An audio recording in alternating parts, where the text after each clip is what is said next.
চলে যাচ্ছি ফার্স্ট ক্লাসে। প্রথমত আমরা দেখে নিব হিসাব সমীকরণটা বলতে অ্যাকচুয়ালি আমরা কি বোঝাই।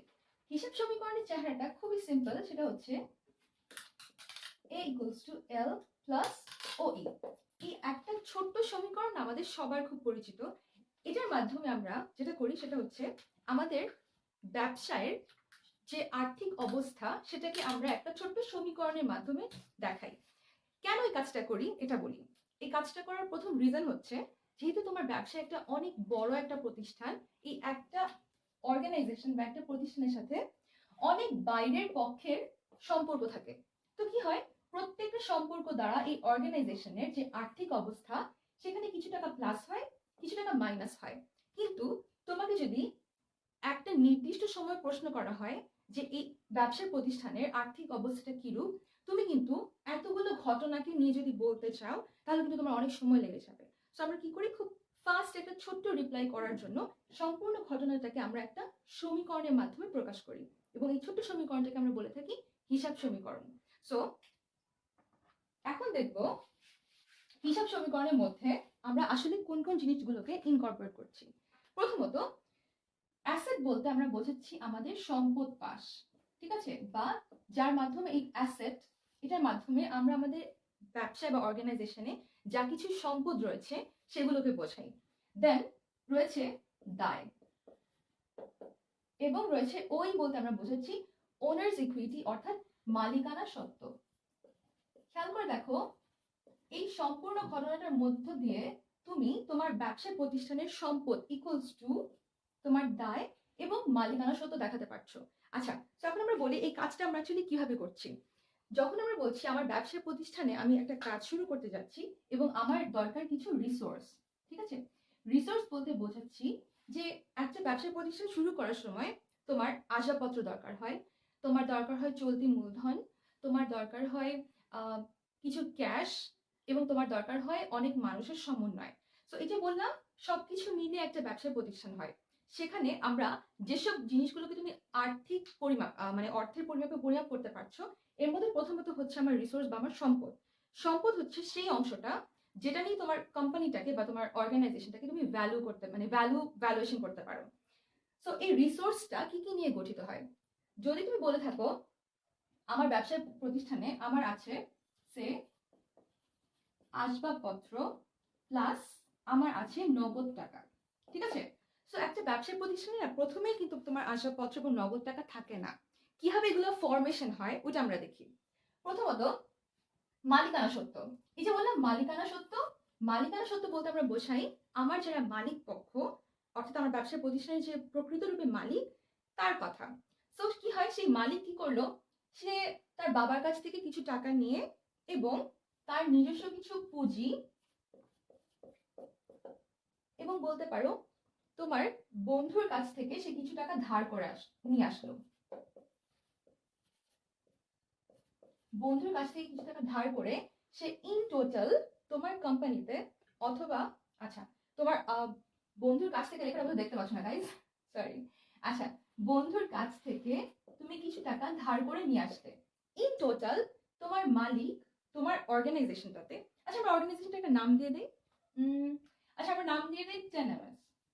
আচ্ছা ঠিক আছে, তো আমরা কি করলাম, 10MS এ আমরা 10,000 টাকা নিয়ে আসলাম, যা কিনা আমার মালিক আমাকে দিচ্ছে। খেয়াল করে দেখো, এই 10,000 টাকা তোমার মালিক তোমাকে দিচ্ছে, অর্থাৎ এই 10,000 টাকা দিয়ে সে তুমি তোমার কোম্পানির জন্য আসবাবপত্র কিনলে, তোমার কোম্পানির জন্য তুমি আসবাবপত্র কিনলে 10,000 টাকার। আচ্ছা, এই শুধুমাত্র আসবাবপত্র দিয়ে কি তোমার ব্যবসা প্রতিষ্ঠান চলবে? নো, তোমার ব্যবসা প্রতিষ্ঠানের জন্য তোমার কিছু নগদ টাকা প্রয়োজন। সো এই নগদ টাকা আমি কোথা থেকে পাবো? নগদ টাকার জন্য তুমি কি করলে, তুমি ব্যাংকের কাছে গেলে। আচ্ছা, ব্যাংকের কাছ থেকে আমরা কি নেই, ঋণ। ব্যাংকের কাছ থেকে ঋণ নিয়ে তুমি তোমার নগদ টাকার পরিমাণটা ফুলফিল করবে। সো ইন টোটাল সে তুমি 5,000 টাকার ঋণ নিয়েছো, তাহলে এই 5,000 এবং এই 10,000 অর্থাৎ এই 15,000 টাকার অ্যাসেট নিয়ে তুমি একটা নির্দিষ্ট তারিখে তোমার ব্যবসার প্রতিষ্ঠানটা শুরু করলে, এবং এটা ছিল তোমার বছরের প্রথম দিন, তোমার ব্যবসার চেহারা, এবং এটা ছিল তোমার ব্যবসার সমীকরণ। এই ব্যবসার সমীকরণটাতে অ্যাসেটের পরিমাণ ছিল 15,000 এবং এই অ্যাসেটের কম্বিনেশনটা ছিল আমার লায়াবিলিটি ছিল 5,000 এবং আমার ওনার্স ইকুইটি ছিল 10,000। আচ্ছা, কেন ওনার্স ইকুইটি 10,000? ওনার্স ইকুইটি 10,000 কারণ এটা আমার মালিক আমাকে দিয়েছে। আর লায়াবিলিটি কেন আমার 5,000? কেননা ব্যাংক হচ্ছে আমার জন্য একটা বহিঃপক্ষ।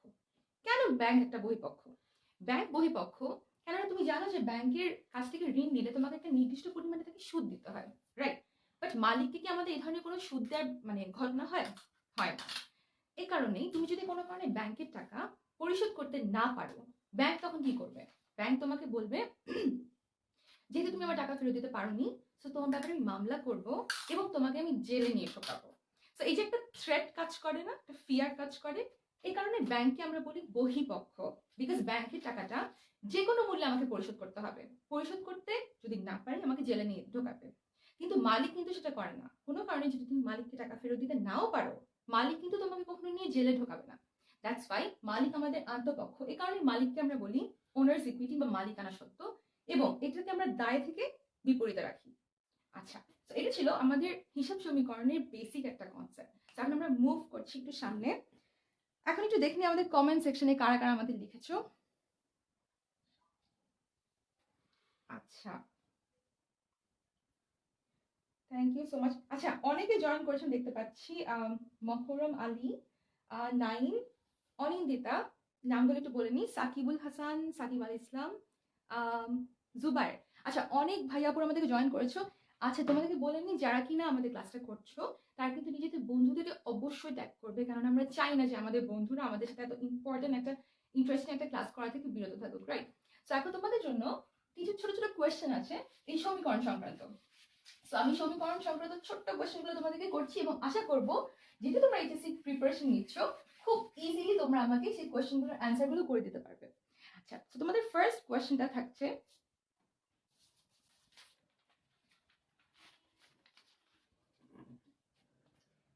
দেখা যাচ্ছে গাইস? আচ্ছা, এই ছোট্ট কোয়েশ্চেনটা খুবই ইজি একটা কনসেপচুয়াল কোয়েশ্চেন, ঠিক আছে? কোয়েশ্চেনটা একবার মুখে বলে দিই, মুনাফা কার পাওনা? এই কোয়েশ্চেনটা হিসাব সমীকরণ থেকে করা হচ্ছে এবং আমি চাই যে এই কোয়েশ্চেনটার সঠিক উত্তরটা তোমরা আমাকে এই ফরম্যাটে দাও। দ্যাট মিন্স মুনাফা কার পাওনা এটা তুমি আমাকে হিসাব সমীকরণ দিয়ে বলো। তুমি জাস্ট কমেন্ট সেকশনে মেনশন করো কোন উপাদানটা মুনাফা দ্বারা এফেক্টেড হচ্ছে, অর্থাৎ কোন উপাদানটা asset equals to liability plus owners equity, কোন উপাদানটা আমার মুনাফা দিয়ে প্রভাবিত হচ্ছে। অর্থাৎ আমার কোম্পানিতে সম্পত্তিকে দায় বাদ দেওয়ার পর যখন আমার মুনাফা থাকে, সেই বছর শেষে সেই মুনাফাটা কার পাওনা। আমি তোমাদের কমেন্টগুলো একটু পড়ে নিচ্ছি। আচ্ছা, আমি কিন্তু কমেন্ট সেকশন চলে এসেছি গাইস, তোমাকে তাড়াতাড়ি করে অ্যান্সারটা বলে দাও যে তোমার কি অভিমত। মালিকের, রাইট। সজীব রাইট অ্যান্সার দিয়েছো মালিকের। আর অনামিকা বলেছো ওনার, এক্স্যাক্টলি। ইরফান বলেছো ওনার, থ্যাংক ইউ সো মাচ। যারা আমাদেরকে বলেছো যে মালিক পক্ষ, তারা একদম সঠিক উত্তর দিয়েছো। হ্যাঁ, এক্স্যাক্টলি, এটা আমাদের মালিকের পাওনা। কেননা মুনাফা হচ্ছে,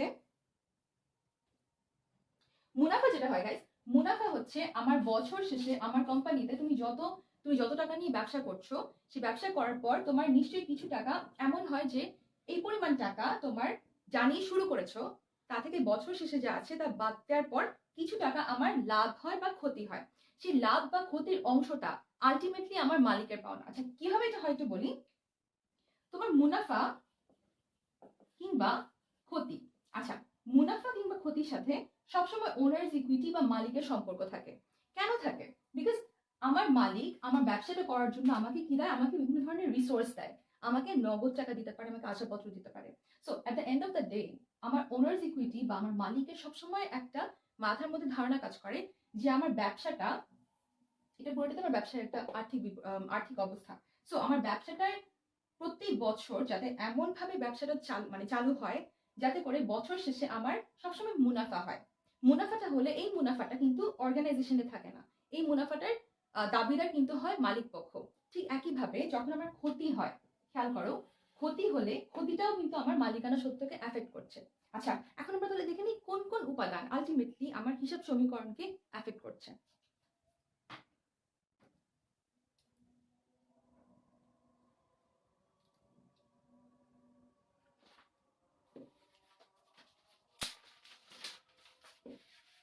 হিসাব সমীকরণে কোন কোন উপাদান এফেক্ট করছে এটা দেখার জন্য আরেকবার আমি লিখে নিচ্ছি আমাদের হিসাব সমীকরণের মধ্যে কি কি উপাদান ছিল।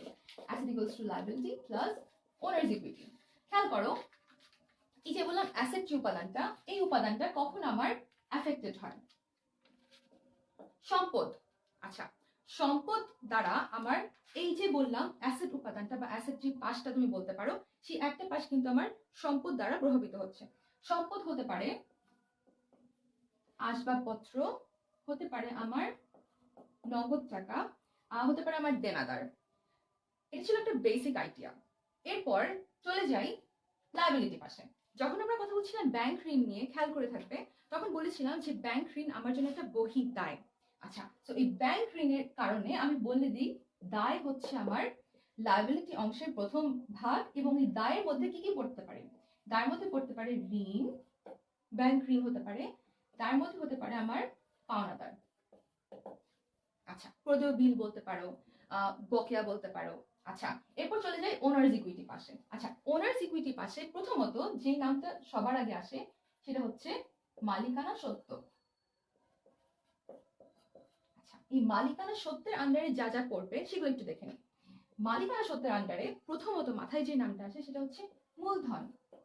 কেননা প্রথমে বলেছিলাম প্রথম এক্সাম্পলটাতে যে মালিক আমার কাছে মূলধন নিয়ে আসে 10,000 টাকা, তাই না? সেই 10,000 টাকা দিয়ে তুমি আসবাবপত্র কিনেছিলে।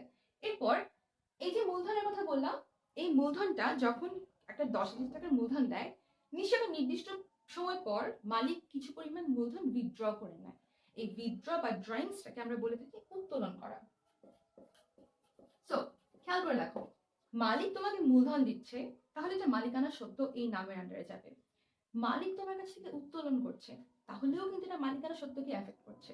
আচ্ছা, এরপর আরো দুটো ঘটনা নিয়ে কথা বলবো। দুটো ঘটনা হচ্ছে, বিভিন্ন সময়ে আমরা আমাদের অর্গানাইজেশনে বেশ কিছু ট্রানজাকশন করি বা কিছু লেনদেন করি। যেমন আমরা কাউকে মজুরি দেই, আমরা কাউকে বেতন দেই, আমরা ভাড়া প্রদান করি। এই যে ঘটনাগুলো বললাম, এই ঘটনাগুলোর ফলে, আচ্ছা, এই যে বললাম মজুরি দিচ্ছ, বেতন দিচ্ছ, হ্যাঁ, এই মজুরি বা বেতন দেওয়ার ফলে যে কোনো নির্দিষ্ট পরিমাণে হোক না কেন, মজুরি কখন বলি আমরা? মজুরি বলি যখন নাকি আমরা ডেইলি বেসিসে কাউকে নির্দিষ্ট পরিমাণে পারিশ্রমিক দিয়ে থাকি। আর জাস্ট একটা কনসেপ্ট ক্লিয়ার করার জন্য বলে দিচ্ছি। আর বেতন হচ্ছে তুমি যখন একটা মাসিক হারে কাউকে পারিশ্রমিক দিচ্ছ। আচ্ছা, এই যে বললাম মজুরি দিচ্ছ, বেতন দিচ্ছ, এই মজুরি এবং বেতন দেওয়ার ফলে কি হয়? মজুরি বেতন দেওয়ার ফলে আমার খরচ হচ্ছে। খেয়াল করে দেখো, মজুরি বেতন এগুলো যখন দাও, তুমি জার্নালটা খেয়াল করো, মজুরি বেতনের জার্নালটা কি হয়? যে বেতন ডেবিট বা মজুরি ডেবিট এবং এগেইনস্টে ক্রেডিট কাকে করছো? নগদান। অর্থাৎ আমার এই ধরনের লেনদেনের ক্ষেত্রে এটা নেচার হচ্ছে খরচ। অলরাইট, সো খরচ হলে কি হয়? খেয়াল করো, তুমি সম্পদ থেকে যখন দায় বাদ দিচ্ছ তখন তুমি মুনাফা পাচ্ছ, রাইট? বছর শেষে তো কি হয়, যখন আমি সম্পদ থেকে আমি একটা খরচ করছি, তখন আমার সে তুমি ওকে বেতন দিচ্ছ, বেতন দিলে কি হয়? বেতন দিলে জাবেদাটা খেয়াল করো, তুমি জাস্ট মাথায় এটা ক্লিয়ার রাখো যে একটা হিসাব সমীকরণকে যখন কোনো একটা লেনদেন প্রভাবিত করছে, কেন প্রভাবিত করছে? খেয়াল করো, এখানে না মুখস্থ করার কিছু নাই, যেহেতু তুমি এইচএসসি স্টুডেন্ট, সো তোমাকে অলওয়েজ কনসেপ্টটা ক্লিয়ার নিয়ে পরীক্ষার হলে যেতে হবে। আচ্ছা, সো আমি এর মাঝে একটু একবার দেখেছি কমেন্ট সেকশনটা। হ্যাঁ, এক্স্যাক্টলি, একজন ভাইয়া অনামিকা, আচ্ছা অনামিকা তুমি বলেছো খরচের কথা, হ্যাঁ আমরা খরচ নিয়ে বলছি। এক্স্যাক্টলি, তো কথা বলছিলাম খরচ নিয়ে, যে মজুরি বেতন দিলে খরচ হয়। ওকে, তো এটা জার্নালটা যদি তুমি একটু খেয়াল করো, যে বেতন দিলে জার্নালের ক্রেডিট সাইডটা কি হয়? ক্রেডিট সাইডে থাকে আমার নগদান। নগদানটাকে আমরা বলেছি সম্পদ, রাইট? যখন একটা ব্যয় হচ্ছে বা একটা খরচ হচ্ছে, খরচের এগেইনস্টে যখন নগদান হয়, ঠিক আছে, তখন কি হয়? আমার একটা সম্পদ কমে যায়, আমার একটা সম্পদ কমে যাচ্ছে। খেয়াল করো, একটা সম্পদ কমে যাচ্ছে। তো আমার যদি সম্পদটা কমে যায়, তাহলে বছর শেষে সম্পদ থেকে দায় বাদ দিলে নিশ্চয়ই আমার মুনাফার পরিমাণটাও কমে যাবে। যদি আমার মুনাফার পরিমাণটা কমে যায়, তাহলে আলটিমেটলি এফেক্টেড হচ্ছে কোন পার্টটা? আমার ওনার্স ইকুইটি। আবার বলছি, যখন আমি খরচ করছি, খরচ করার সময় যখন তুমি এটা খরচ করছো, দ্যাট মিনস তুমি মজুরি দিচ্ছ বা বেতন দিচ্ছ বা ভাড়া প্রদান করছো, তখন আমরা এটা নাম দিয়েছি খরচ বা ব্যয়। সো এই খরচ হওয়ার ফলে জার্নালের কথাটা চিন্তা করলে তোমার মনে পড়বে যে জার্নালের ক্রেডিট সাইডে থাকে নগদান, তাই না? নগদ টাকায় দিই। সো এই নগদ টাকাটা আলটিমেটলি আমার সম্পদ পাশের একটা অংশ না, সম্পদের একটা ফ্যাক্ট। তো সেই সম্পদটা তখন নগদটা যেহেতু চলে যাচ্ছে আমার কোম্পানি থেকে বা আমার অর্গানাইজেশন থেকে, সো আমার সম্পদের পরিমাণটা কমে যাচ্ছে। আচ্ছা, সম্পদ কমে গেলে তাহলে কি হবে?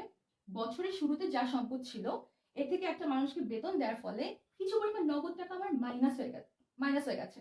দ্যাট মিনস আমার বছর শেষে সম্পদ থেকে দায় বাদ দিলে যেহেতু সম্পদের পরিমাণটা একটু কমে গেছে, সো আমার মুনাফার পরিমাণটা কিছুটা ড্রপ করবে, রাইট? তো যেহেতু মুনাফার পরিমাণটা ড্রপ করবে, আগেই বলেছিলাম যে মুনাফাটা কার পাওনা? হ্যাঁ, মুনাফাটা আমার মালিকানা সত্ত্বের পাওনা, অর্থাৎ আমার মালিকের পাওনা। আর যেহেতু মুনাফা আমার মালিকানা সত্ত্বের পাওনা, দ্যাট মিনস আমার খরচ হওয়ার ফলে মালিকানা সত্ত্ব এফেক্টেড হচ্ছে। একবার কমেন্ট সেকশনটাতে একটু দেখে আসি আমাদের সাথে যারা জয়েন করছে তাদের কি কোনো কোয়েশ্চেন আছে কিনা এই ব্যাপারে।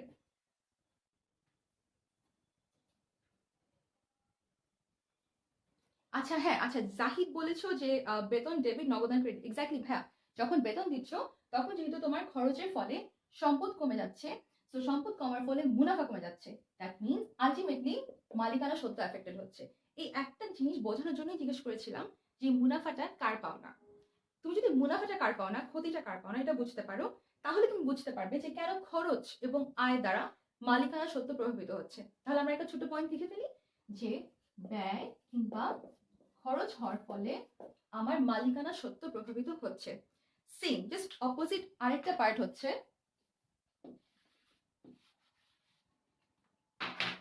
আমি যখন কোনো কারণে বিক্রি করছি, আমরা তো ব্যবসায় করি সাধারণত ক্রয় বিক্রয় করার জন্যই, তাই না? তুমি কোনো একটা সেবা বা কোনো একটা পণ্যই তো কারোর কাছ থেকে ক্রয় করছো বা বিক্রয় করছো। যখন আমি কারোর কাছে বিক্রয় করি স্বাভাবিকভাবে, কিংবা আমি যখন ভাড়া প্রাপ্তি ঘটে বা যখন আমার সুদ প্রাপ্তি ঘটে, কমিশন প্রাপ্তি ঘটে, এই ধরনের প্রাপ্তির ক্ষেত্রে বা স্পেশালি বিক্রয়ের ক্ষেত্রে কি হয়? আমাদের কাছে টাকা কোম্পানিতে বা অর্গানাইজেশনে আসে। সো টাকা যদি আসে তাহলে আমরা বলে থাকি এটাকে আয়। আচ্ছা, যদি আমার আয় হয় তাহলে কি হবে? বছরের শুরুতে আমার যত টাকা সম্পদ ছিল, বছর শেষে আমার আয় হওয়ার ফলে নিশ্চয়ই সম্পদের পরিমাণটা বেড়ে যাবে। যেহেতু আমার সম্পদটা বেড়ে গেল, তার মানে বছর শেষে সম্পদ থেকে দায় বাদ দিলে সম্পদের পরিমাণটা বেড়ে গেল। দ্যাট মিনস আমার মুনাফার পরিমাণটাও আলটিমেটলি বেড়ে যাচ্ছে। আর এই মুনাফাটা কার পাওনা ছিল? আমরা সবাই এটাতে এগ্রি করেছিলাম যে মুনাফাটা মালিকের পাওনা ছিল। দ্যাট মিনস অ্যাগেইন আমার মালিকানা সত্ত্ব প্রভাবিত হচ্ছে। আর এইভাবেই মালিকানা সত্ত্ব একটা উপাদান, এটা মূলধন এবং উত্তোলন ছাড়াও খরচ এবং আয় দ্বারা প্রভাবিত হচ্ছে। তো এটা ছিল হিসাব সমীকরণের আরেকটা উপাদান কেন প্রভাবিত হয়। তুমি যখন এর আগে বিভিন্ন ধরনের লেনদেন পেয়েছো, অনেক ক্ষেত্রে আমাদেরকে মুখস্থ করতে হয়েছে যে এটা হওয়ার ফলে কমিশন প্রাপ্তির ফলে মালিকানা সত্ত্ব প্রভাবিত হবে। তুমি মুখস্থ করেছো কিন্তু তুমি বুঝতে পারোনি যে কমিশন প্রাপ্তির এফেক্টটা আসলে কি হয়। দেখো, খুব ছোট্ট একটা বিষয় দিয়ে বুঝিয়ে দিলাম। আমি কিন্তু খুব বেশি সময় নিইনি এর জন্য, বিকজ আমি জানি যে তোমার এইচএসসির জন্য এটা একটা বেসিক কনসেপ্ট। এটার জন্য আমরা খুব বেশি সময় নষ্ট করবো না। যদি তোমার কোনো কোয়েশ্চেন থাকে তুমি কমেন্ট সেকশনে মেনশন করতে পারো। আর যেহেতু অনেকক্ষণ ধরে আমরা একটা ইম্পর্টেন্ট টপিক পড়ে ফেলেছি, সো তোমাকে মনে করিয়ে দিই, তোমার বন্ধু যে কিনা এখন পর্যন্ত আমাদের লাইভে এসে জয়েন করেনি তাকে তুমি ট্যাগ করো কমেন্টে এবং শেয়ার করে নিয়ে আসো। চলে যাচ্ছি আমাদের নেক্সট পয়েন্টে।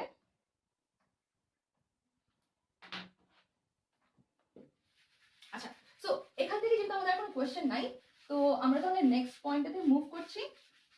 এখন আমরা দেখব মালিকানা সত্ত্ব, যা কিনা নিয়ে এতক্ষণ বোঝাচ্ছিলাম যে ব্যয় এবং আয় কিভাবে এটাকে প্রভাবিত করে।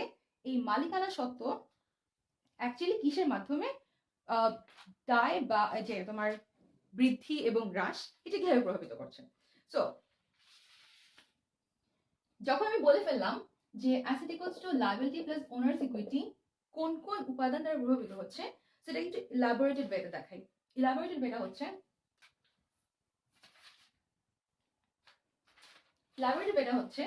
Asset equals to liability. Asset equals to liability হচ্ছে যে আমার দায়ের পরিমাণটা কিন্তু একটা মাত্র উপাদান ছিল। আচ্ছা, এরপর আমরা এই ওনার্স ইকুইটি এই পার্টটাকে আমরা ভেঙে ফেলি। ঠিক আছে, দেখেছিলাম কি কি জিনিস দ্বারা এটা বাড়ে। ওকে, যদি আমার মালিক আমাকে ক্যাপিটাল দেয়, ক্যাপিটালটাকে আমি সি দিয়ে দেখাচ্ছি। যে আমার মূলধন যদি মানে সে নিয়ে আসে অর্গানাইজেশনে, তাহলে আমার মূলধনের ওনার্স ইকুইটি পরিমাণটা বেড়ে যাবে। আবার যখন আমার ইনকাম হয়, বলেছিলাম আয় হলে বাড়বে, যখন আমার ইনকাম হয় তখনও কিন্তু আমার মালিকানা সত্ত্ব বেড়ে যায়।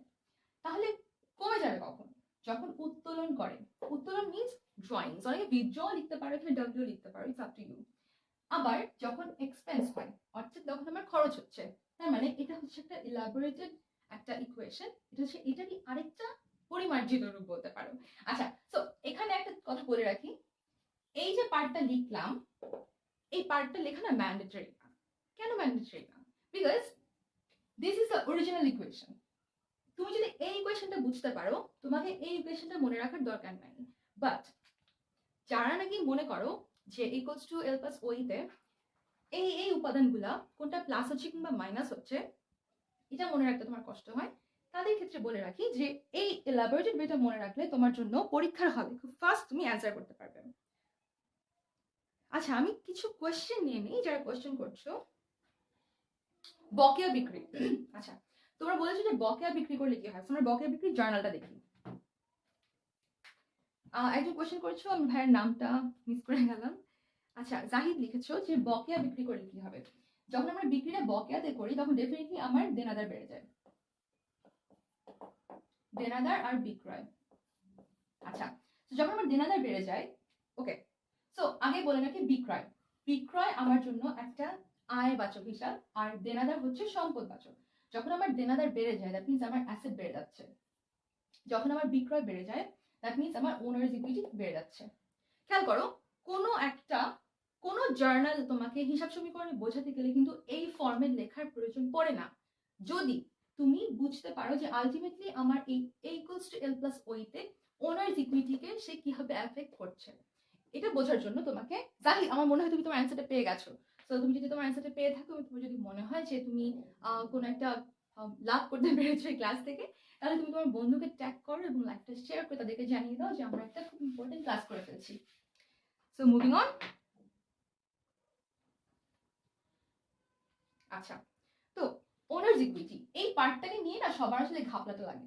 সো এই পার্টটা যারা মুখস্থ করতে না চাও তাদেরকে বলি, ওনার্স ইকুইটি এই একটা উপাদান কিসের কিসের মাধ্যমে বাড়ছে এবং কমছে এটা তুমি মনে রাখো। সরি, যখন তোমার কোম্পানিতে কেউ সেই 5,000 টাকা মূলধন নিয়ে আসবে, ঠিক আছে, তোমার সি আসলো মূলধন 5,000 টাকা, তখন কি হয়, মূলধন 5,000 টাকা নিয়ে আসলে তোমার ওনার্স ইকুইটির পরিমাণটা বেড়ে যায়। আবার যখন তুমি কারোর কাছে বিক্রি করলে তোমার তোমার অর্গানাইজেশনে হয় দেনাদার বাড়বে অথবা তোমার নগদ টাকা বাড়বে। আইদার কেস তোমার কিন্তু সম্পদ বা অ্যাসেট বেড়ে যাচ্ছে। সো তোমার অ্যাসেট যখন বাড়ছে, সে তুমি 3,000 টাকার কোনো কিছু বিক্রি করলে, আজ তোমার 3,000 টাকার তোমার কোম্পানিতে নতুন করে যোগ হলো, তার মানে তোমার ওনার্স ইকুইটিটা আলটিমেটলি বেড়ে যাচ্ছে 3,000 টাকায়। আবার সে তুমি তোমার অর্গানাইজেশনে তুমি তোমার মালিক পক্ষ, তুমি মালিক হয়ে তোমার কোম্পানিতে 5,000 টাকা দিয়েছিলে, আজকে তুমি কি করলে, তুমি 1,500 টাকা উইথড্র করলে। সরি, যখন ড্রয়িংস হয় 5,000 টাকা, সরি 1,500 টাকা, তখন কি হয়, তোমার ওনার্স ইকুইটি পরিমাণটা নেগেটিভ হচ্ছে। কেন নেগেটিভ হচ্ছে? কারণ আগে বলেছিলাম যে মালিক যখন তার উত্তোলন করে নেয় তখন কি হয়, যে একটা অর্গানাইজেশন থেকে তার যত টাকা পাওনা ছিল অর্গানাইজেশনের দায়টা কমে যায়। কমে যাওয়ার কারণে আমরা কি করি, তখন মালিকানা সূত্রটাকে নেগেটিভ করে দিই। আবার সে তুমি তোমার অর্গানাইজেশনের কোনো এক কর্মচারীকে মজুরি দিচ্ছ 1,000 টাকা। সো যেহেতু তুমি 1,000 টাকা মজুরি দিচ্ছ, সো তোমার এক্সপেন্স হিসেবে 1,000 টাকা হচ্ছে এবং তোমার ওনার্স ইকুইটি হ্রাস পাচ্ছে। তুমি যদি এটা মনে রাখতে পারো যে মূলধন, উত্তোলন, ব্যয় এবং আয় দ্বারা তোমার এই ওনার্স ইকুইটির চেহারাটা কিভাবে পাল্টে যাচ্ছে, তাহলে না তোমাকে এই সূত্রটা মনে রাখার প্রয়োজন নাই, তুমি কিন্তু ডিরেক্টলি এই সূত্রটা দিয়ে দেখা দিতে পারবা। বাট যাদের কাছে মনে হবে যে না আমার কাছে একটু ভেঙে ভেঙে এটা পড়লে মনে রাখতে ইজি হয়, পরীক্ষার একটু ফাস্ট অ্যান্সার করতে পারবো, তাদের জন্য বলছি, তারা কিন্তু এটার জন্য এত কষ্ট করতে যেও না, তারা সরাসরি এটা মনে রাখতে পারো। আমি কিছু কমেন্ট নিয়ে নিই গাইজ।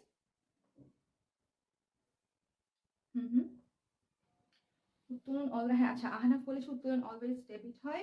আচ্ছা, কুরিন, কুরিনটা হচ্ছে যখন তুমি জানো সরি একজন কুরিনের কোশ্চেন করছে জাহিদ।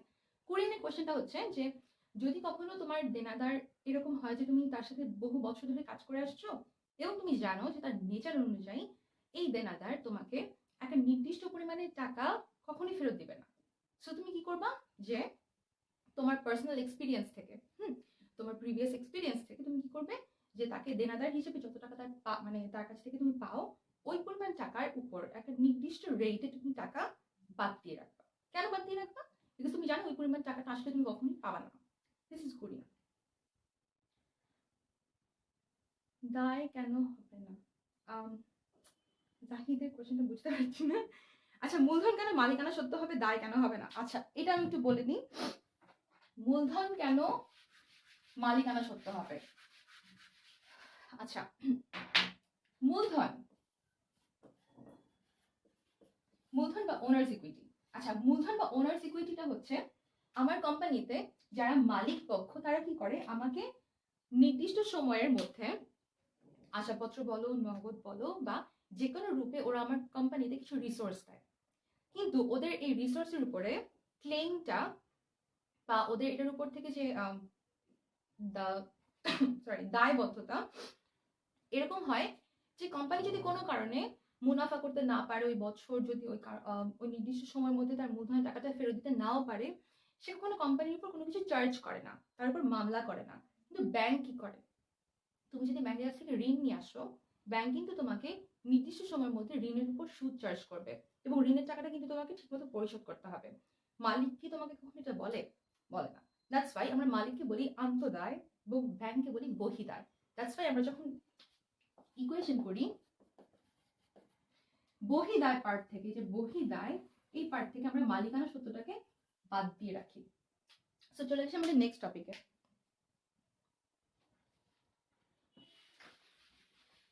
যদি আমাদের আপাতত হিসাব সমীকরণ থেকে কোনো কোয়েশ্চেন না থাকে, তাহলে তোমাদের জন্য আমি কিছু ছোট ছোট কোয়েশ্চেন নিয়ে এসেছি। এই কোয়েশ্চেনগুলোর হিসাব সমীকরণের কিভাবে প্রভাব হয় এটা আজকে তোমাদের দেখাবো।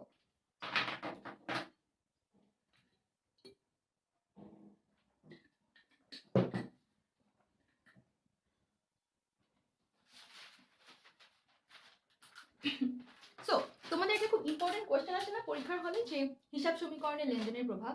সো ওই লেনদেনের প্রভাবটা তোমাদের কিছু ছোট ছোট কোয়েশ্চেন আগে দেই, তোমরা একটু একবার দেখো ওই কোয়েশ্চেনগুলো লেনদেনের প্রভাবটা আজকে তোমাদেরকে দেখাবো।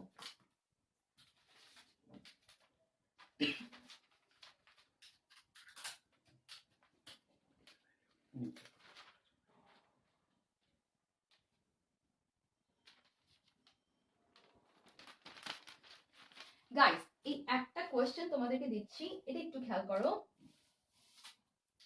সেটা হচ্ছে তোমাদের পরীক্ষার হলে আমি যখন তোমাদের প্রিভিয়াস ইয়ারের কোয়েশ্চেন দেখতেছিলাম তখন দেখলাম যে একটা নির্দিষ্ট প্রশ্ন আসে যে লেনদেন কিভাবে হিসাব সমীকরণকে প্রভাবিত করছে।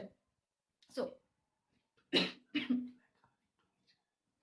প্রথম প্রশ্নটা হচ্ছে নগদ 20,000 টাকা নিয়ে তুমি ব্যবসা শুরু করছো। সেকেন্ড হচ্ছে ব্যাংক থেকে তুমি ঋণ গ্রহণ করছো 10,000 টাকা, মালিক কর্তৃক পরিশোধ করতে হচ্ছে, মালিক কর্তৃক ঋণ পরিশোধিত হচ্ছে 5,000 টাকা। অফিস সাপ্লাইজ ক্রয় করছো 2,000 টাকা এবং সাপ্লাইজ মজুদ আছে 500 টাকা। তোমার জন্য এখন আমার একটা ছোট কোয়েশ্চেন আছে। কোয়েশ্চেনটা হচ্ছে মালিক কর্তৃক ঋণ পরিশোধ 5,000 টাকা, এটার হিসাব সমীকরণে প্রভাবটা কি হবে? Simple question.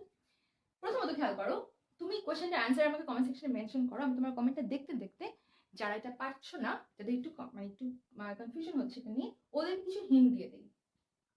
আচ্ছা, আমি কিন্তু তোমাদের কোয়েশ্চেনের জন্য ওয়েট করছি। প্রশ্ন করছে না কেন? হ্যাঁ আপু, ফার্স্ট প্রশ্ন করেই ফেললাম। প্রথমত বলেছি যে নগদ 20,000 টাকা নিয়ে ব্যবসা শুরু করছো। নগদ 20,000 টাকা নিয়ে ব্যবসা শুরু করলে তোমার হিসাব সমীকরণে কি হয় এটা একটু বলি। এখনো পাচ্ছি না।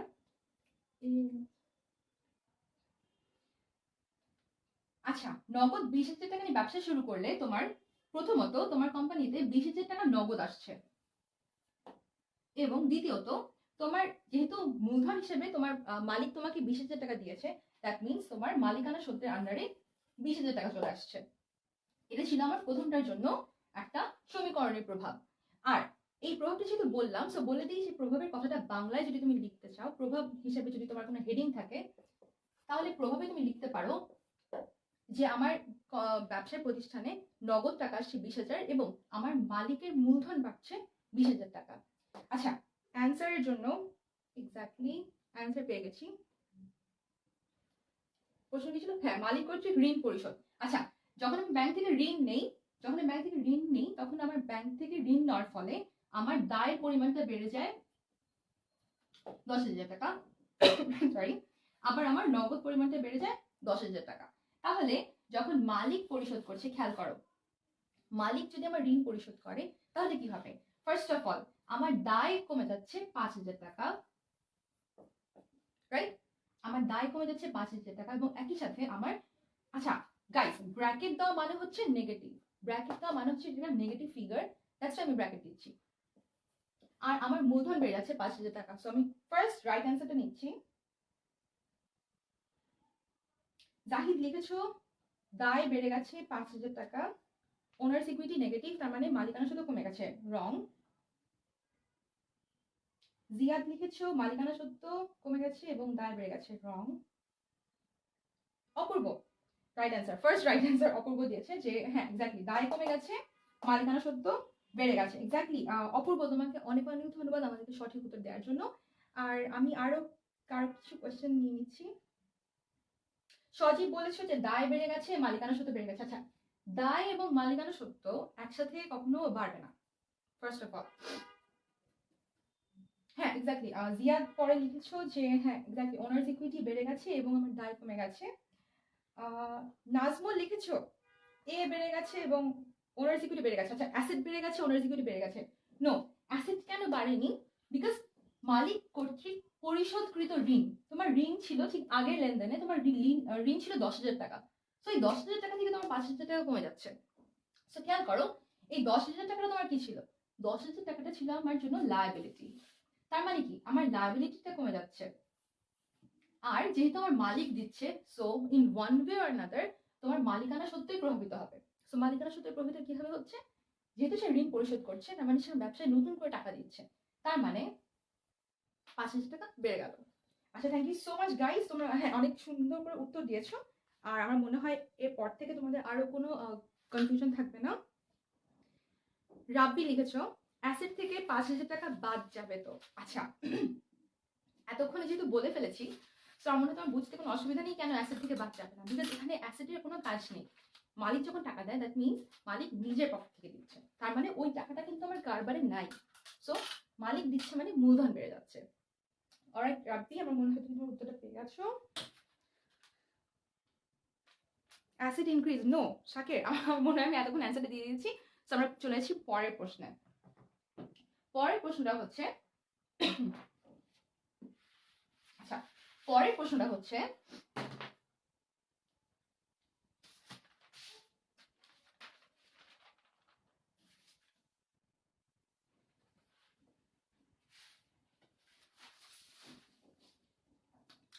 সাপ্লাইজের মজুদ আছে 500 টাকা। আমাকে একটু বলো সাপ্লাইজের মজুদ 500 টাকা, এটার হিসাব সমীকরণের প্রভাবটা কি হবে? আচ্ছা, সেটা অ্যান্সার করার আগে সরি একটু খেয়াল করো, অফিস সাপ্লাইজ ক্রয় করেছে 2,000 টাকা, ঠিক আছে? 2,000 টাকা ক্রয় করার পর পরবর্তী আরেকটা লেনদেনে বলা হয়েছে যে সাপ্লাইজের মজুদ 500 টাকা। এটার মানে হচ্ছে বছর শেষে সাপ্লাইজের মজুদ আছে 500 টাকা। তাহলে বলো এই দুটো লেনদেনের ফলে আলটিমেটলি আমার asset equals to liability plus owners ইকুইটিতে এফেক্টটা কি হবে? আচ্ছা, এটার প্রভাবটা কি হবে এটা তোমাকে বলতে থাকো, আমি কমেন্ট সেকশনটা একটু দেখে আসি কার কোনো কোয়েশ্চেন আছে কিনা।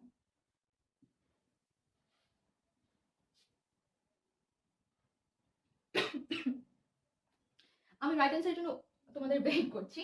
জাস্ট বলে দাও যে সাপ্লাইজ মজুদ, অর্থাৎ সাপ্লাই যদি আমার বছর শেষে মজুদ থাকে তাহলে জাস্ট বলে দাও যে এ ইকুয়ালস টু এল প্লাস ওই, এখানে এটার চেহারাটা কি হবে? আচ্ছা, এটা বলতে বলতে আমি একটু তোমাদেরকে বুঝিয়ে দিই, যাদের কনফিউশন আছে, যারা এখন পর্যন্ত পারছো না তাদেরকে বলি যে যারা পারো তারা কিন্তু কমেন্টটা আমাকে করে দাও, ওকে? যারা পারছো না তাদের জন্য বলছি। অফিস যখন সাপ্লাইজ ক্রয় করে তখন আমরা জানি যে আমি যখন কোনো কিছু ক্রয় করি দ্যাট মিনস আমার সম্পদ বাড়ছে। আচ্ছা, প্রথমত দ্যাট মিনস আমার অ্যাসেট বাড়ছে কত, 2000 টাকা। আর যেহেতু আমি বলেছিলাম যে আমি যখন ক্রয় করি, আমি যখন বেতন দিই, মজুরি দিই, তখন আমার কি হয়, আমার ওনার্স ইকুইটি অ্যাফেক্টেড হয়। দ্যাট মিনস আমার ওনার্স ইকুইটির পরিমাণটা কমে যাচ্ছে। সরি, ওনার্স ইকুইটি কমে গেল। আচ্ছা, বছর শেষে তোমার সাপ্লাইজ মজুদ আছে 500 টাকা। আচ্ছা, সাপ্লাই যদি বছর শেষে মজুদ থাকে, তার মানে 2000 টাকা থেকে আমার আলটিমেটলি খরচ হচ্ছে কত টাকা, আমার খরচ হচ্ছে 1500 টাকা। সো আমি কি করবো, আমি এই 1500 টাকার জন্য একটা জার্নাল দিব। আমি কিন্তু তোমার 500 টাকার জন্য কোনো জার্নাল দিব না। আমি কি করব, বলবো যে আমার বছর শেষে আমার খরচ হচ্ছে 1500 টাকা। দ্যাট মিনস যেহেতু আমার খরচ হচ্ছে, সো আমার সাপ্লাইজ কমে যাচ্ছে 1500 টাকার। এটা আমি দেখাবো। খেয়াল করো, সাপ্লাইজ 1500 টাকা কমার ফলে না, এই যে 500 টাকার একটা মজুদ, এটা আমার অটোমেটিক্যালি ব্যালেন্সে চলে আসবে। সরি, এটা আমার অটোমেটিক্যালি ব্যালেন্সে চলে আসবে। আবার অপোজিট দিক দিয়ে, আমি প্রথম যখন খরচ করেছিলাম 2000 টাকা, আমার ওনার্স ইকুইটি, আমার সাপ্লাইজ মজুদ থাকার ফলে আমার ওনার্স ইকুইটি আবার অ্যাফেক্টেড হচ্ছে কত, 1500 টাকায়। সো যখন আমি দেখছি যে আমার 1500 টাকার মানে একটা খরচ হচ্ছে, খরচ হওয়ার ফলে আমার ওনার্স ইকুইটি পরিমাণটাও কমে যাচ্ছে। সো আলটিমেটলি যখন সাপ্লাইজ করেছিলে মানে ক্রয় করেছিলে, তখন তোমার 2000 টাকার জন্য কি হয়েছিল, যে তোমার 2000 টাকার জন্য তখন আমার যে সাপ্লাইজটা অর্থাৎ সম্পদ পাশে আমার সাপ্লাইজটা বেড়ে যখন খরচ হয়েছিল, তখন আমার ছিল 1500 টাকা। আবার ঠিক একইভাবে যখন তোমার ওনার্স ইকুইটি, আচ্ছা সরি, ব্র্যাকেট হবে, যখন তোমার খরচ হয়, তখন খরচ হওয়ার ফলে আমরা বলেছিলাম যে খরচ হলে বা ব্যয় হলে আমার ওনার্স ইকুইটি অলওয়েজ নেগেটিভ হবে। ঠিক একইভাবে খেয়াল করো, এই যে 500 টাকা আমার বলেছিলাম সাপ্লাইজ আমার বেঁচে গেছে মজুদ, এটার জন্য কিন্তু আলটিমেটলি তোমাকে কিছু দেখাতে হচ্ছে না। তোমাকে কিসের জন্য দেখাতে হচ্ছে, তোমাকে দেখাতে হচ্ছে যত পরিমাণে টাকা খরচ হলো। এই একটা জার্নাল বোঝানোর জন্য তোমাকে এই দুটা লেনদেন দিয়ে একটা কোয়েশ্চেন করা হয়েছিল। আচ্ছা, এখন একটা জিনিস বলে রাখি, যাদের মনে হবে এই 1500 টাকাটা কেন আমি সম্পদ পাশে দেখালাম, তারা একটা কাজ করতে পারো।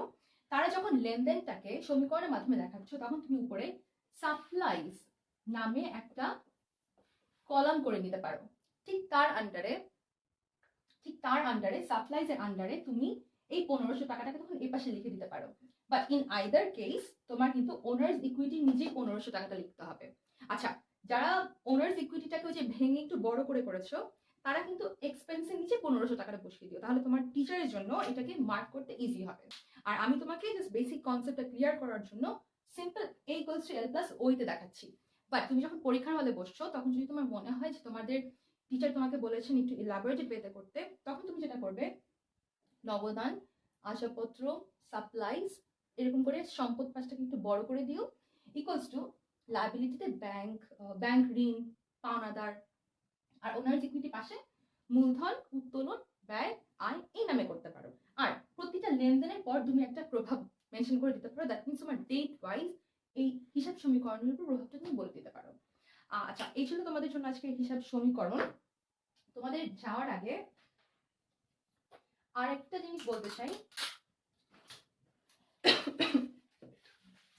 হিসাব সমীকরণ থেকে এই একটা ছোট কোয়েশ্চেন থেকে তোমাদেরকে অনেক কিছু বলে দিলাম।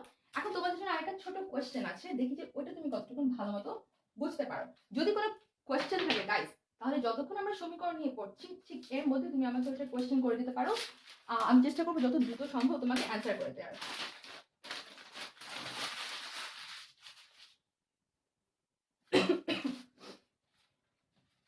আচ্ছা, সমীকরণের উপর ফার্স্ট কোয়েশ্চেন, সমীকরণের উপর উত্তোলনের প্রভাব। আমরা এতক্ষণ এটা নিয়ে কথা বলেছিলাম। সো আমাকে তুমি বলো সমীকরণের উপর উত্তোলনের প্রভাবটা কি। জাস্ট চেক করার জন্য এতক্ষণ তোমরা আমাদের ক্লাসে ঠিক কতটুকু অ্যাক্টিভ ছিলে। আর যারা কিনা ক্লাসটা করছো, তাদের বন্ধুদেরকেও কিন্তু ট্যাগ করতে ভুলো না।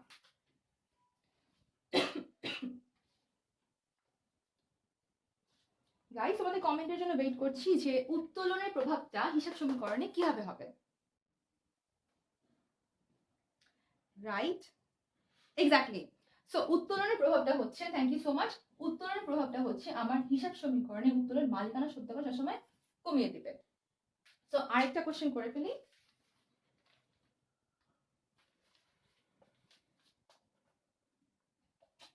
আচ্ছা একটু কালারটা চেঞ্জ পেপারে, আমার মনে হয় দেখতে সমস্যা হবে, মুখে বলে দিই যে হিসাব সমীকরণে বীমা প্রিমিয়ামের প্রভাব।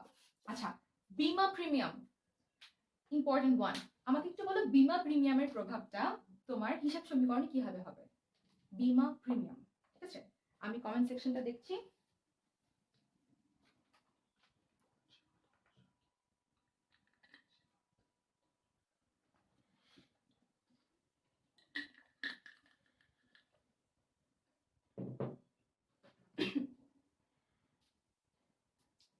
আচ্ছা একজন লিখেছো সজীব, আচ্ছা সজীব লিখেছো যে অ্যাসেট বাড়বে ওনার্স ইকুইটি বাড়বে। না অ্যাসেট, না অ্যাসেট বাড়ার এখানে কোনো দুইটা লেনদেনের কোনোটাতেই হবে না, একটু চেষ্টা করো, পারবে, খুব ইজি। ওনার্স ইকুইটি, হ্যাঁ আচ্ছা ঠিক আছে, ওকে। অ্যানি লিখেছো ওনার্স ইকুইটি হ্রাস পাবে, রাইট। অপূর্ব ওনার্স ইকুইটি হ্রাস পাবে, রাইট। আহনাফ, শিহাব, এভরিওয়ান, ইয়া। আচ্ছা আরেকটু বলো যে ওনার্স ইকুইটি হ্রাস পাবে, তুমি আমাকে একটা পক্ষ বলছো, আরেকটা পক্ষ কি হবে? Shifat, is it Shifat? Shifat, exactly, Shifat আমাকে প্রথম রাইট অ্যান্সারটা দিয়েছো যে আমার asset equals to liability plus owners ইকুইটিতে আমার অ্যাসেট হ্রাস পাবে, একই সাথে আমার ওনার্স ইকুইটি হ্রাস পাবে। খুব সিম্পল ছিল কোশ্চেনটা গাইস, যে বীমা প্রিমিয়ামের প্রভাব, তুমি যদি বুঝতে পারো বীমা প্রিমিয়ামের নেচারটা কি, তাহলে কিন্তু এটা অ্যান্সার করাটা খুব ইজি। বীমা প্রিমিয়াম হচ্ছে, বীমা প্রিমিয়াম আমার জন্য এক ধরনের খরচ, রাইট। বীমা প্রিমিয়াম আমার জন্য এক ধরনের খরচ। খেয়াল করো বীমা প্রিমিয়ামের জার্নালটা কি হয়, বীমা প্রিমিয়াম এক ধরনের খরচ, বীমা প্রিমিয়াম হয় ডেবিট এবং আমার নগদান হয় ক্রেডিট। তো যখন আমি বীমা প্রিমিয়াম এর এগেইনস্টে নগদান দিচ্ছি, তার মানে ধরে নিচ্ছি যে এটা আমার জন্য একটা খরচ, ধরে নিচ্ছি না অ্যাকচুয়ালি এটা আমার জন্য একটা খরচ। যখন খরচ হয়, খরচের এগেইনস্টে আমরা নগদান দিচ্ছি। আচ্ছা নগদান দাও বা এটা যদি আমার ধারেও হইতো বা সরি বকেয়াও হইতো, তাহলে আমার আলটিমেটলি না এই অ্যাসেট পার্টটা, ফার্স্ট অফ অল অ্যাসেট পার্টটা আমার নেগেটিভ হইতো। আর যেহেতু এটা খরচ এবং বলেছিলাম যে খরচ বা ব্যয়ের জন্য আলটিমেটলি মুনাফা হ্রাস পায়, যেহেতু মুনাফাটা মালিকের পাওনা, সো মালিক আলটিমেটলি একটা নেগেটিভ ফিগার পায়, দ্যাট মিনস আমার মালিকানা সত্যটাও হ্রাস পাচ্ছে। এই কারণে বীমা প্রিমিয়ামটা দিয়েছিলাম, বিকজ এখানে না কোথাও মেনশন করা নাই যে প্রদান করা আর সামথিং, সেটা যে খরচ বা আয়, এটা বোঝাটা একটু টাফ ছিল। আর কে কে রাইট অ্যান্সার দিয়েছো? নাজমুল হোসেন লিখেছো অ্যাসেট লায়াবিলিটি, নো ভাইয়া। পার্থ লিখেছো শুধু owners equity, no. Owners equity asset, হ্যাঁ একমাত্র শিফাতকে দেখতে পাচ্ছি রাইট অ্যান্সার দিয়েছো, থ্যাংক ইউ সো মাচ ভাইয়া। শিফাত তোমাকে অনেক ধন্যবাদ আমাদের রাইট অ্যান্সার দেওয়ার জন্য।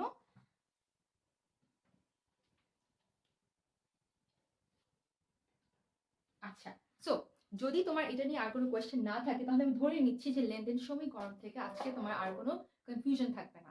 যদি কোনো কনফিউশন থাকে আমাকে কমেন্ট সেকশনে মেনশন করতে পারো। এছাড়াও আচ্ছা সো এখন আমরা আরেকটা ছোট্ট টপিকে যাই।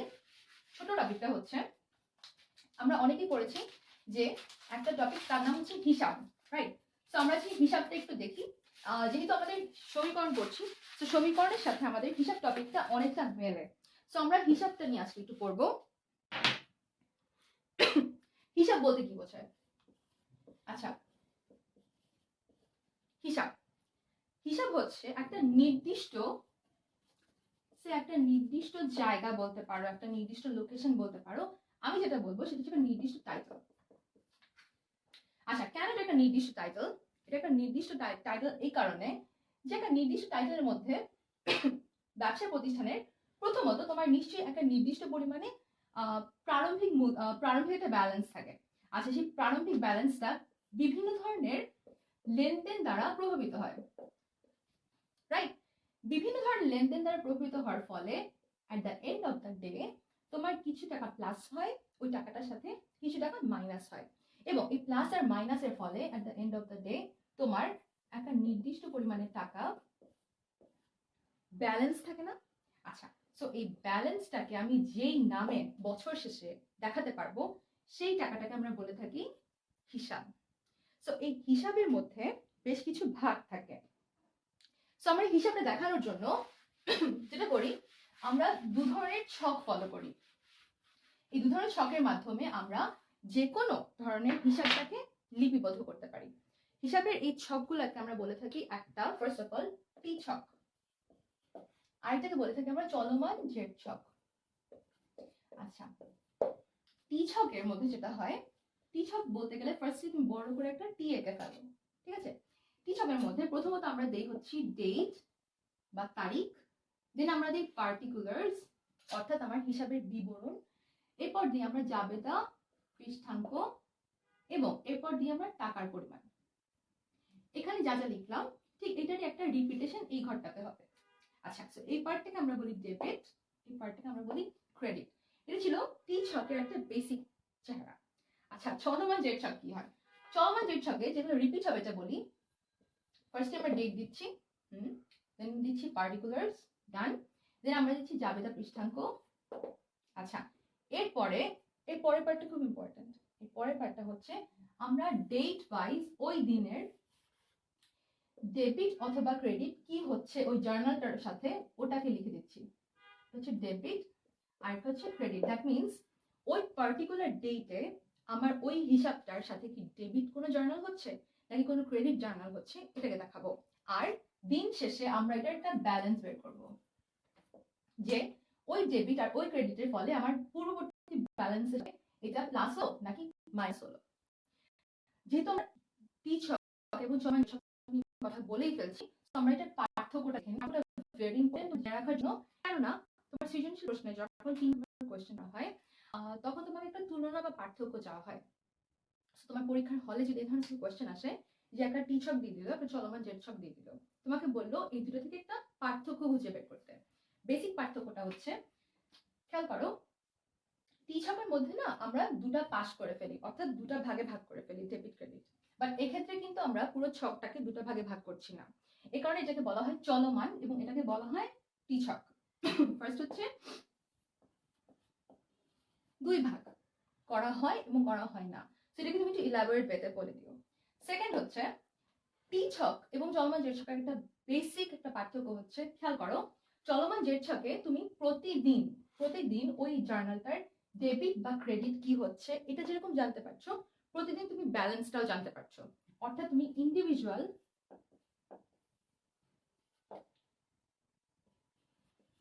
এফেক্ট জানতে পারছো। অর্থাৎ প্রতিদিন প্রতি ডেট ওয়াইজ একটা জার্নাল এখানে ডেবিট নেচার হতে পারে, ক্রেডিট নেচার হতে পারে, at the end of the day plus বা মাইনাসটা ব্যালেন্সে গিয়ে শো করে। whereas টি ছকে তুমি ডিরেক্টলি শুধুমাত্র প্লাস মাইনাসটা দেখায় দাও, যে ওই জার্নালটার সাথে আগেরটা প্লাস হচ্ছে, ওই জার্নালটার সাথে আগেরটা নেগেটিভ হচ্ছে, অর্থাৎ মাইনাস হচ্ছে।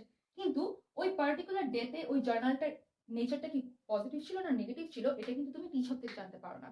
এই ইন্ডিভিজুয়াল এফেক্টটা তোমার কেবলমাত্র চলমান জেড ছক থেকেই জানতে পারো, এটা টি ছক থেকে জানতে পারা যায় না। তো এটা ছিল পার্থক্য। আর যদি তোমার পরীক্ষার হলে কোয়েশ্চেন থেকে করা হয় তাহলে তুমি জাস্ট এই দুটো পার্থক্যের সাথে তোমার যে ফিগারগুলো থাকবে ফিগারগুলোকে প্লাস মাইনাস করে দেখাই দিবা, প্লাস তোমার 3 নাম্বার কেউ আটকাতে পারবে না।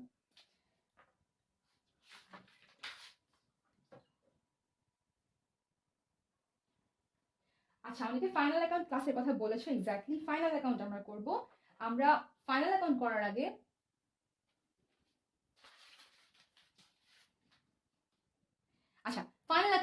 আমরা চলে যাচ্ছি আরেকটা হিসাবের টাইপ করব, যেটা কিনা, আচ্ছা আমরা সবাই তো পড়েছি তাই না, যে আধুনিক এবং প্রচলিত এই দুই নিয়মে আমরা হিসাবটাকে মেনটেন করি। সো এই দুইটা নিয়ম নিয়ে কারো কারোর মধ্যে একটু কনফিউশন হয়, সেটা আজকে দূর করে দিব। সো এটা করার জন্য আমি তোমাদের জন্য একটা ছোট ছক নিয়ে এসেছি।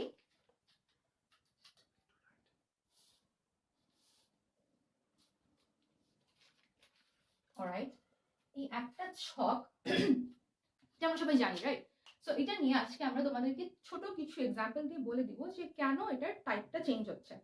ফার্স্ট অফ অল, যখন আমরা কথা বলছি আধুনিক নিয়ে, আধুনিক হচ্ছে সমীকরণ, এটা আমরা অলরেডি করে ফেলেছি তাই না, সমীকরণের প্রভাবটা। তো আমরা আধুনিক নিয়ে আর মাথা খাওয়াবো না। এখন যেটা করবো সেটা হচ্ছে প্রচলিত। প্রচলিতটা হচ্ছে একটাকে আমরা বলি ব্যক্তিবাচক, একটাকে আমরা বলি অব্যক্তিবাচক।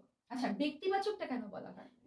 ব্যক্তিবাচকটা আসলে যেহেতু প্রচলিত, মানে একটা প্রচলিত বলতে বোঝাচ্ছি যেটা ইটস ইন ইউজ, ঠিক আছে, এটা হচ্ছে সবাই বুঝতে, এটাকে মনে করে যেটা বুঝতে ইজি, দ্যাটস ওয়াই ব্যক্তিবাচক অব্যক্তিবাচকে ভাগ করেছে।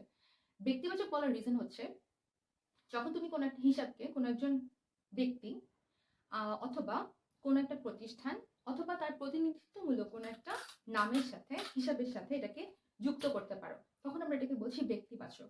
ব্যক্তিবাচক বলতে আমরা আসলে বুঝেছি দেনাদার, পাওনাদার, মালিকানা সত্ত্ব। ঠিক আছে, এই দেনাদার, পাওনাদার এবং মালিকানা সত্ত্ব,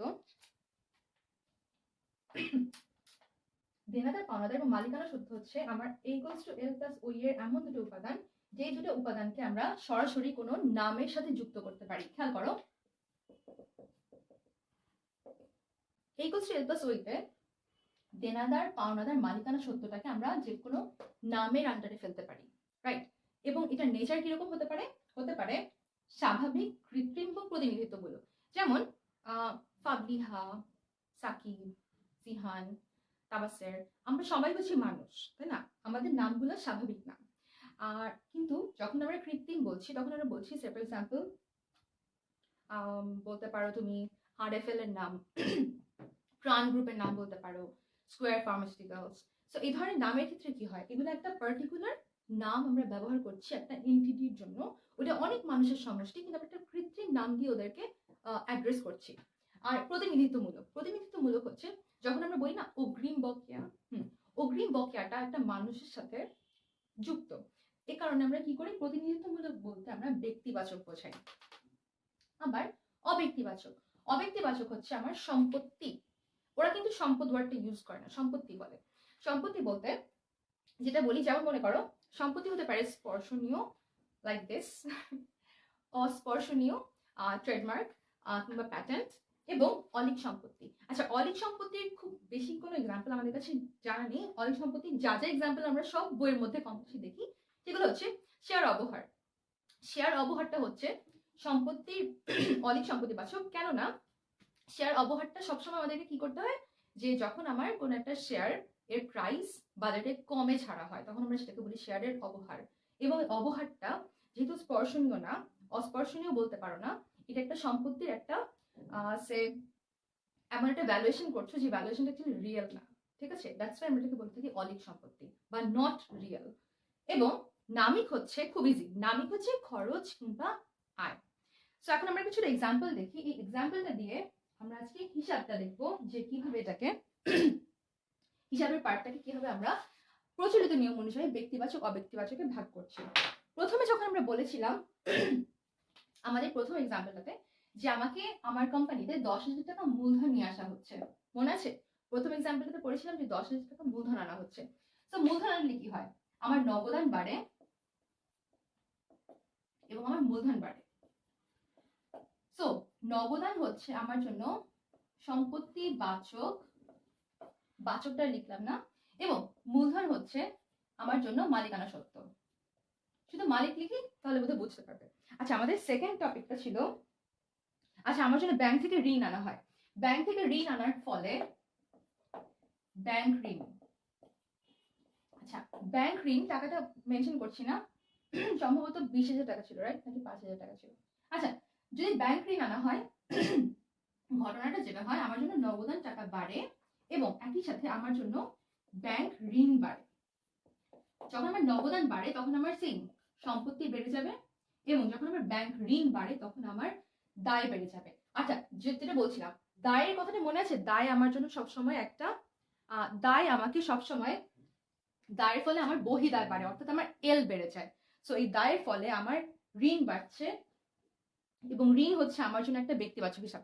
কেন ঋণ ব্যক্তিবাচক হিসাব এটা বলে নিই, যেহেতু বলেছিলাম আমার একটা কৃত্রিম সত্তা যদি সৃষ্টি হয় তখন আমরা সেটাকে বলে থাকি ব্যক্তিবাচক হিসাব। এই কারণে ব্যাংক ঋণ বাড়ার ফলে আমার এটা ব্যক্তিবাচক হিসাব। আচ্ছা, আরো ছিল আমার জন্য উত্তোলন, রাইট, উত্তোলনের ফলেও সেম, এবং আরো ছিল আমার জন্য, আচ্ছা উত্তোলনটা দেখাই, ঠিক আছে, সাপ্লাইজ, সাপ্লাইজ বলেছিলাম, হ্যাঁ সাপ্লাইজটা দেখাই দিই। সাপ্লাইজ, সাপ্লাইজ যখন তুমি ক্রয় করছো, সাপ্লাইজ ক্রয় করার ফলে আমার, সাপ্লাইজ ক্রয় করার ফলে কি হয়, আমার সম্পদ বেড়ে যায়, অর্থাৎ আমার সম্পত্তি বাচক বেড়ে যায়, এবং একই সাথে আমার নগদান কমে যায়। দ্যাট মিন্স আমার ক্রেডিট সাইড ওটাও হচ্ছে সম্পত্তি বাচক। গাইস, এখানে আমি তোমাদেরকে এটা একটা জার্নালের পার্সপেক্টিভে দেখাচ্ছি, বাট তুমি যখন একটা জার্নাল তো তুমি দেখাবে না, তুমি আসলে লেনদেনের প্রভাব দেখাবে এবং কেন এটা হিসাবের সম্পত্তিবাচক কিংবা নামিক হিসাব সেটা দেখাচ্ছ। তো তুমি কি করবে, যখন তুমি এ ধরনের কোনো একটা খরচ দেখাতে যাচ্ছ, যে কোনো একটা লেনদেনের প্রভাব দেখাতে যাচ্ছ, আমি জার্নাল হিসেবে দেখালেও তুমি কিন্তু সেটাকে পাশাপাশি দেখিও। তাহলে কি হবে, তোমার টিচারের নাম্বারটা দেওয়ার ক্ষেত্রে কোনো ধরনের কোনো প্রবলেম হবে না, বিকজ তোমাকে এটা বোঝানোর জন্য জার্নাল দেখানো হচ্ছে, বাট তোমার প্রেজেন্টেশনটা জাস্ট পরীক্ষার হলে একটু ডিফারেন্ট হবে। সো এটা ছিল আমাদের হিসাব দেখানোর হিসাবের একটা ছোট্ট একটা ডেমো। তো আমার মনে হয় না হিসাব থেকে তোমাদের আর কোনো প্রবলেম হওয়ার কথা, জাস্ট হিসাবের সমীকরণটারই একটা ডেমনস্ট্রেশন ছিল হিসাব। আচ্ছা, একজন প্রশ্ন করেছো, জাহিদ নামিক হিসাব কাকে বলে? নামিক হিসাব হচ্ছে আমরা যত কিছু খরচ এবং আয় দেখাই, খরচ এবং আয়টাকে আমরা প্রচলিত নিয়ম অনুযায়ী বলে থাকি, সেটা হচ্ছে আমার জন্য নামিক হিসাব। খেয়াল করে দেখো, আমরা যখন ইকুয়ালস টু এল প্লাস ওই দেখাচ্ছি সমীকরণ, তখন কিন্তু আমরা মালিকানা সত্যের মধ্যে এই পার্টটাকে ফেলে দিচ্ছি, রাইট? কিন্তু ওরা প্রচলিত নিয়ম অনুযায়ী কি করছে, এটাকে অব্যক্তিবাচক বলছে, অব্যক্তিবাচক হিসেবে ওরা এটাকে খরচ এবং আয় দেখাচ্ছে। আচ্ছা, তো এটা ছিল আমাদের জন্য, যেটা ছিল আজকে আমাদের জন্য আমাদের হিসাব এবং হিসাব সমীকরণ সংক্রান্ত ফার্স্ট ক্লাস। সো সেকেন্ড ক্লাসে আমরা আজকে হিসাবের নীতিমালা দেখব। নীতিমালাটা কেন ইম্পর্টেন্ট বলি, বিকজ তোমরা যখন নাকি এমসিকিউ দেখাতে যাচ্ছ, তখন তোমাদেরকে ছোট ছোট কোয়েশ্চেন করা হয় হিসাবের নীতিমালা থেকে, এবং এটা তুমি ততক্ষণ পর্যন্ত জানতে পারছো না যতক্ষণ না পর্যন্ত তোমার কনসেপ্টটা ক্লিয়ার থাকছে। সো আমরা এখন দেখে আসি তোমাদের জন্য যারা এইচএসসি পরীক্ষা দিচ্ছ তাদের জন্য 10 মিনিট স্কুলে কি কি ফ্যাসিলিটিস আছে। সো এটা হচ্ছে আমাদের 10 মিনিট স্কুলের একটা ওয়েবসাইটের চেহারা, যদি তুমি ঠিকমতো দেখতে পাও। আচ্ছা, সো এই ওয়েবসাইটে যাওয়ার পর তুমি সরাসরি চলে যেতে পারো আমাদের লাইভ সেকশনে যেতে পারো, তুমি এইচএসসি সেগমেন্টে যেতে পারো। সো যেহেতু আমরা আজকে পড়ছি অ্যাকাউন্টিং, সো আমরা আমাদের এইচএসসি সেগমেন্টে চলে যাই। সো আমি এইচএসসি সেগমেন্টে ক্লিক করার পর এটা লোড হচ্ছে। এইচএসসি সেগমেন্টটা লোড হওয়ার পর আমরা দেখতে পাবো এইচএসসি সেগমেন্টে আমাদের জন্য রয়েছে বিভিন্ন ধরনের সাবজেক্ট। সো তুমি তোমার যে সাবজেক্টের দরকার সেই সাবজেক্ট অনুযায়ী আমরা যদি চলে যেতে চাই, আচ্ছা আমরা যদি চলে যেতে চাই অ্যাকাউন্টিং ফার্স্ট পেপার যদি ক্লিক করি, অ্যাকাউন্টিং ফার্স্ট পেপারটা লোড হচ্ছে। অ্যাকাউন্টিং ফার্স্ট পেপারটা লোড হওয়ার পর তুমি দেখতে পাচ্ছ অ্যাকাউন্টিং সংক্রান্ত আমাদের অনেক প্র্যাকটিস টেস্ট আছে। সো তুমি স্ক্রল ডাউন করে তোমার পছন্দের সাবজেক্ট অনুযায়ী সেখানে পরীক্ষা দিতে পারো, চ্যাপ্টারে পরীক্ষা দিতে পারো, এবং এভাবে তুমি অন্যান্য সাবজেক্টগুলোতেও আমাদের যা যা রিসোর্স আছে সেগুলো ব্যবহার করে এইচএসসি প্রিপারেশন খুব ইজিলি নিয়ে নিতে পারো। সো দেখা হবে আমাদের আগামী ক্লাসে। Till then take care, bye by.